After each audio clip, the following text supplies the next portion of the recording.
Hi there, Dr. Megan May here, and I'm going to make a short video describing the difference between lytic and lysogenic viral replication. So here's our title, lytic versus lysogenic.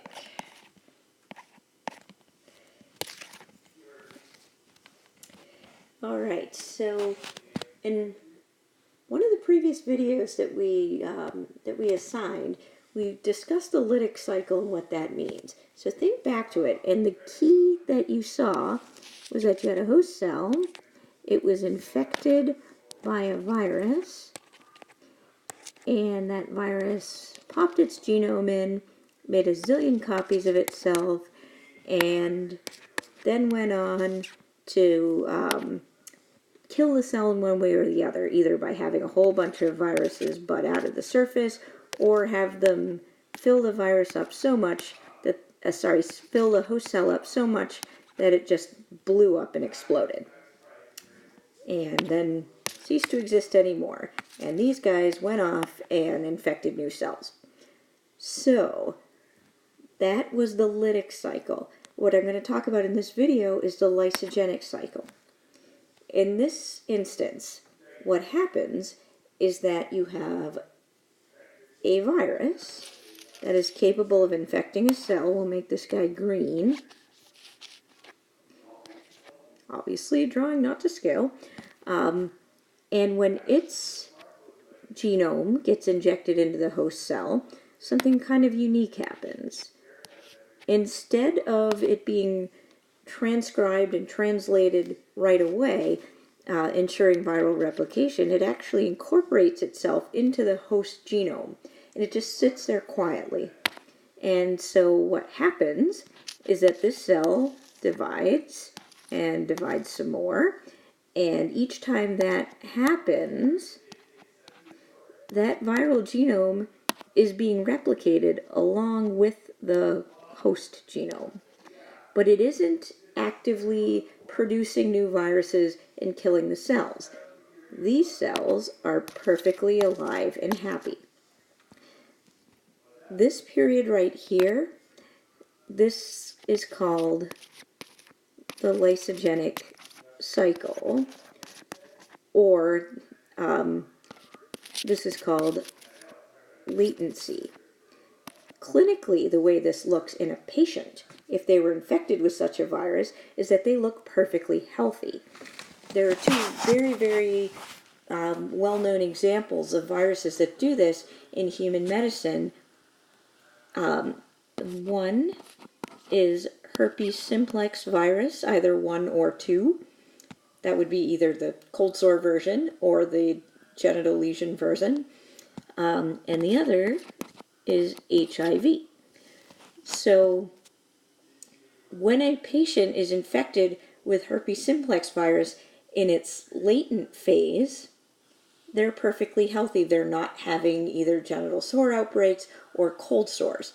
A person who is latently infected with HIV is, clinically speaking, perfectly fine, but HIV positive. So, when does this actually result in new viruses that come along and produce disease?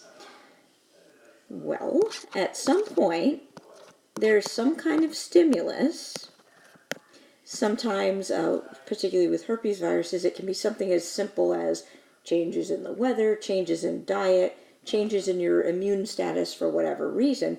But these viruses are stimulated to exit latency and pop out of the chromosome and start actively replicating.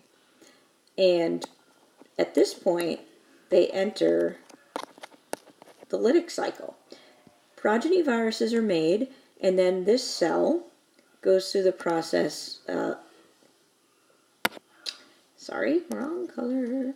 This cell goes through the process of having a whole bunch of viruses produced and exit all at once, and then these new viruses are going to go on and infect new cells.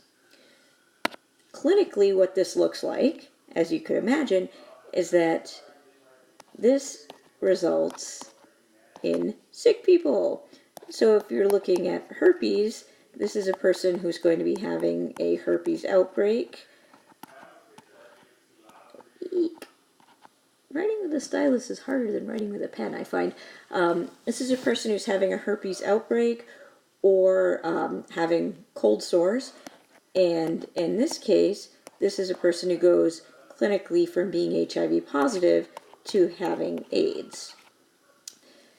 One last point about this, and it has to do with viral transmission from one patient to another. As you could imagine, somebody with a virus that's in its latent phase, a virus that is lysogenized, this person is not particularly contagious. And